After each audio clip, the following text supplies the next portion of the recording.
স্কন্দমাতা। স্কন্দমাতা তিনি মা মাতৃশক্তি, তোমার নিজের মায়ের মতো, মানে তিনি তোমার নিজের মায়ের মতো। স্কন্দমাতা তাহলে, এবং তিনি হলেন জ্ঞানের 6টি শাখার জননী। তুমি কি 6টি জ্ঞানের শাখা চেনো?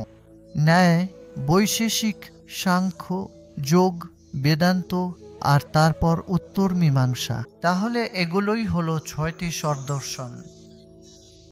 আর ষড়ঙ্গ মানে 6টি অঙ্গ আছে, বা বেদের অঙ্গ, জ্ঞানের শরীর।